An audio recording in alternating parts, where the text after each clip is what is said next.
Assalamualaikum warahmatullahi wabarakatuh. Perkenalkan, nama saya Cindy Wulandari dari kelas 4A Pendidikan Guru Sekolah Dasar. Di sini saya akan melakukan micro teaching untuk memenuhi tugas mata kuliah Pendidikan IPS di Sekolah Dasar. Assalamualaikum warahmatullahi wabarakatuh. Waalaikumsalam warahmatullahi wabarakatuh. Masih semangat anak-anak? Masih. Ya, hari ini kita akan belajar ya tentang tema 8, subtema 1, pembelajaran ketiga. Nah, sebelum belajar, marilah kita membaca doa. Bismillahirrahmanirrahim. Robis rohli sodari wa yassirli amri wahlul uqdatam min lisani yafqahu qawli. Sudah. Nah, sebelum belajar Ibu akan mengabsen kalian terlebih dahulu ya. Nur Hayati. Hadir, Bu. Ya. Cynthia Resti. Hadir. Ya. Widya Handayani. Bu. Panji Arif. Hadir, Bu. Yuyun. Sedang di perjalanan, Bu. Oh iya, nanti kabarin lagi ya Yuyunnya. Ya, Bu. Ya. Nah, baik anak-anak, masih semangat belajarnya? Masih. Ya, kita sebelum belajar kita jargon dulu ya. Nih kayak seperti ini nih. Tepuk semangat. Semangat. Semangat. Coba yuk. 1, 2, 3. Tepuk semangat. Semangat. Semangat. Oke, tepuk tangan. Iya, pinter ya anak-anak Ibu. Nah, kita akan belajar tema 8 tentang daerah tempat tinggalku, subtema 1, lingkungan tempat tinggalku, pembelajaran ketiga. Nah, di sini ada gambar dan dia berkata, "Hai teman-teman, namaku Dayu. Aku dan keluargaku berasal dari Bali. Saat ini Bali, aku tinggal di daerah Tabanan. Bagaimana kondisi lingkungan tempat tinggalku? Ayo kita cari tahu ya." Nih, di sini Ibu akan meminta Nur Hayati untuk membacakannya. Silahkan. Bali sangatlah terkenal hingga di luar negeri sebagai ikon pariwisata Indonesia. Bali memiliki potensi pariwisata seperti wisata alam, wisata seni, dan budaya. Provinsi Bali terbagi atas 8 kabupaten dan 1 daerah kota. Tabanan merupakan salah satu kabupaten di Provinsi Bali. Wilayah Kabupaten Tabanan didominasi oleh pegunungan dan pantai. Selain itu, Tabanan terkenal sebagai penghasil beras dan sayuran. Mayoritas penduduknya bermata pencarian sebagai petani. Namun, penduduk yang tinggal di pantai bermata pencaharian sebagai nelayan.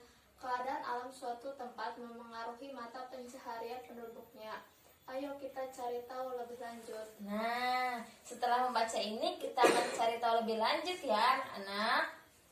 Nih, di sini ada cerita lagi. Nah, Ibu akan meminta coba Widya untuk membacakannya lagi. Lingkungan memengaruhi mata pencarian penduduk di suatu daerah. Mata pencarian penduduk di suatu daerah berbeda dengan daerah lainnya. Mata pencarian penduduk daerah pesisir pantai berbeda dengan penduduk di daerah daratan rendah maupun di daratan tinggi. Simak penjelasan berikut. Sudah. Ya, pinter-pinter ya anak Ibu membacanya. Nah, di Bali itu kan banyak tentang mata pencahariannya itu. Nah, di sini ada penduduk di daerah pantai bermata pencaharian sebagai nelayan, petani, tambak, pedagang, petani, garam, dan perajin. Nah, penduduk di daratan rendah bermata pencarian sebagai, kalian tahu tidak, penduduk di daratan rendah seperti ini bermata pencarian apa? Buruh, iya. Terus petani, pinter. Iya. Dan peternak, iya. Pinter ya anak-anak ibu. Nah, dan ada lagi penduduk di daratan tinggi bermata pencarian seperti petani, peternak, pedagang, dan pekerja perkebunan. Nah, pekerja perkebunan itu misalnya seperti apa anak-anak? Seperti teh, kopi, dan cengkeh ya. Nah, selain itu, penduduk yang tinggal di desa juga memiliki mata pencaharian yang berbeda dengan penduduk di kota. Nah, penduduk di desa lebih banyak bermata pencaharian sebagai petani, peternak, perajin, pedagang, buruh, tani, dan perkebunan seperti yang tadi kita baca ya, anak-anak. Nah, sedangkan penduduk di kota bermata pencaharian sebagai pekerja jasa seperti pegawai bank, konsultan, pengacara, sopir, karyawan, dan pedagang. Nah, di sini ada pertanyaan nih anak-anak. Nah, pertanyaannya itu, mengapa mata pencaharian penduduk berbeda sesuai lingkungan tempat hidupnya? Ada yang mau jawab? Ada yang mau jawab? Ya, Nurhayati silahkan. Penduduk di suatu daerah cenderung memanfaatkan kekayaan alam di daerah tempat tinggalnya untuk memenuhi kebutuhannya. Karena kekayaan alam suatu daerah dengan daerah lain berbeda, menyebabkan keragaman jenis mata pencaharian penduduknya. Selain itu, keadaan lingkungan suatu daerah juga memengaruhi jenis pekerjaan penduduknya. Iya, pinter ya jawabannya. Lalu ada lagi nih, mengapa penduduk di desa dan di kota memiliki mata pencaharian yang berbeda? Ibu ingin membacakan jawaban ini untuk dibacakan oleh Panji Arif. Silahkan. Masyarakat di desa bekerja sebagai petani karena banyak lahan pertanian yang tersedia, sedang penduduk di kota lebih banyak bekerja sebagai pekerja jasa karena di kota merupakan pusat pemerintahan dan pedagang. Iya, pinter ya anak ibu. Semuanya hampir bisa membaca ya. Kelas 4. Nah, di sini ada lagi. Apa yang dimaksud dengan pekerja jasa dan sebutkan contohnya. Nih, di sini ada pekerja jasa adalah orang yang memberikan pelayanan sesuai keahlian yang dimiliki. Contoh dari pekerja jasa yaitu dokter, guru, penjahit, konsultan, dan pengacara. Nih, ada yang bisa menjawab tidak gambar yang ada di sini? Ini gambar apa, anak-anak? Pemadam? Iya, pinter. Nah, terus ini gambar apa? Iya, pinter. Terus ini gambar? Bukan. Ini itu gambar pekerja bangunan ya. Iya. Nah, di sini ibu akan memberikan tugas ya kepada kalian. Nanti kalian membuat kelompok terdiri atas 2 siswa ya. Terus pilih teman yang tempat tinggalnya dekat dengan rumah kalian. Lalu amati keadaan lingkungan tempat tinggal kalian ya. Nanti apakah termasuk lingkungan kota, pedesaan, pesisir, atau pegunungan ya. Lalu amati pula penduduk di lingkungan sekitar tempat tinggal kalian.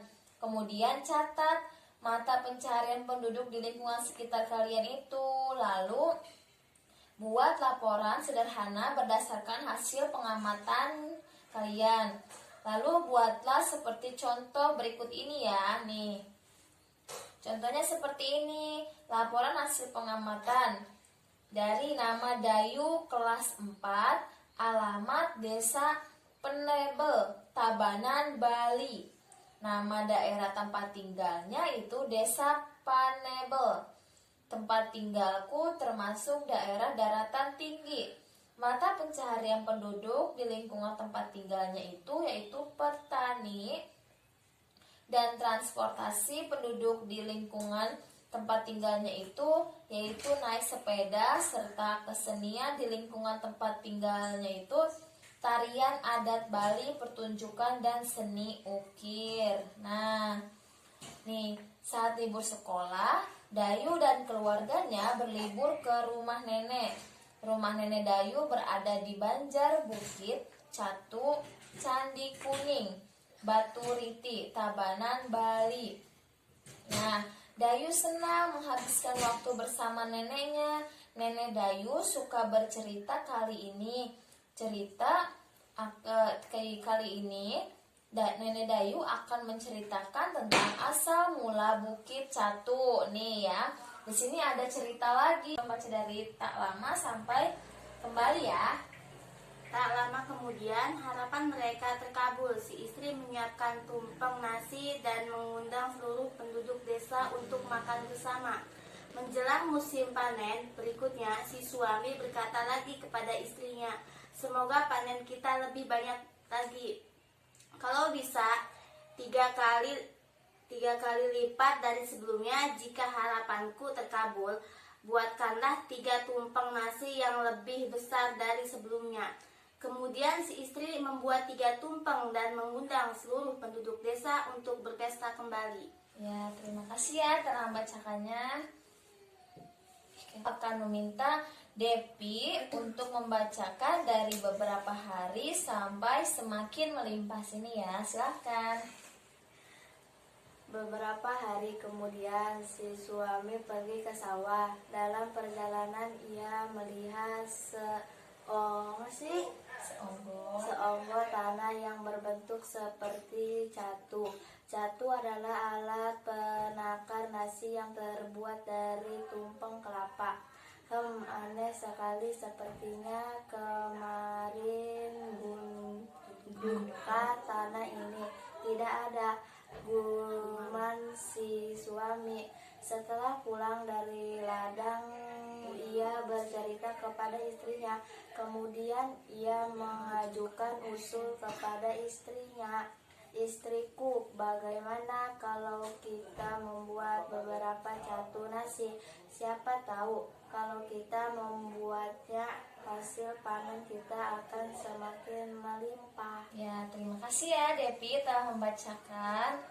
Nah, cerita selanjutnya ini Ibu akan meminta Widya untuk membacakannya dari sejak saat ini sampai sebuah bukit ya. Silahkan. Sejak saat itu istrinya rajin membuat catu nasi. Setiap catu nasi yang dibuat ia niatnya untuk menambah hasil panen, namun ada keanehan yang terjadi saat pergi ke sawah. Anggong tanah yang ialah temukan sebelumnya semakin besar. Rupanya setiap istri membuat satu nasi. Saat ini pula ini pula onggokan tanah membesar. tanah membesar. Sepasang suami istri itu pun Tak menyadari, bahkan si istri membuat satu nasi yang lebih besar. Hanya lama kelamaan anggon tanah itu itu berubah menjadi sebuah bukit. ya pinter ya anak-anak Ibu, sudah pada lancar membacanya ya. Lalu setelah si petani dan istrinya berhenti membuat catu nasi, onggokan tanah itu pun juga berhenti membesar. Sejak saat itu onggokan tanah itu disebut dengan Bukit Catu. Nah, dalam cerita tersebut terdapat 3 tokoh. Tokoh itu merupakan pelaku dalam cerita ya anak-anak. Nah, tokoh itu merupakan salah satu unsur pembangun cerita. Tokoh pengemban peristiwa dalam cerita sehingga peristiwa tersebut mampu terjalin sebagai cerita. Selain itu, tokoh berfungsi sebagai pembawa pesan, amanat, moral, atau sesuatu yang ingin disampaikan pengarang. Nah, ini ada 2 pertanyaan yang akan Ibu tanyakan. Nih, siapa tokoh dalam cerita berjudul Asal Mula Bukit Catu? Ada yang mau menjawab? Silakan angkat tangan. Saya, Bu. Ya, silakan Nurayati. Tokoh dalam cerita berjudul Asal Mula Bukit Catu adalah suami, istri, dan penduduk desa. Iya, pinter sekali ya. Dan yang kedua ada yang mau menjawab? Saya, Bu. Iya, silahkan. Tokoh suami, istri, dan penduduk desa memiliki peranan sebagai pengemban peristiwa dalam sebuah cerita sehingga peristiwa tersebut mampu terjalin sebagai cerita.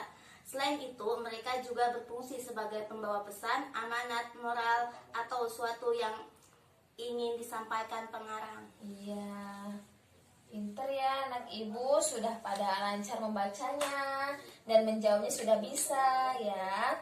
Nah, kita sudahi saja ya pembelajaran kita hari ini. Nah, dari pembelajaran kali ini ada yang ingin dipertanyakan? Tidak, Bu. Tidak? Ya. Jika tidak ada, nanti tolong kerjakan PR yang sudah Ibu kirim di grup WA ya sama kalian. Nah, kurang dan lebihnya Ibu mohon maaf. Sebelum pulang kita baca doa dulu ya. Nah, sebelum pulang kita baca hamdalah. Alhamdulillahirabbil alamin. Amin. Ya. Kurang dan lebihnya Ibu mohon maaf. Wassalamualaikum warahmatullahi wabarakatuh. Waalaikumsalam warahmatullahi wabarakatuh. Terima kasih anak-anak.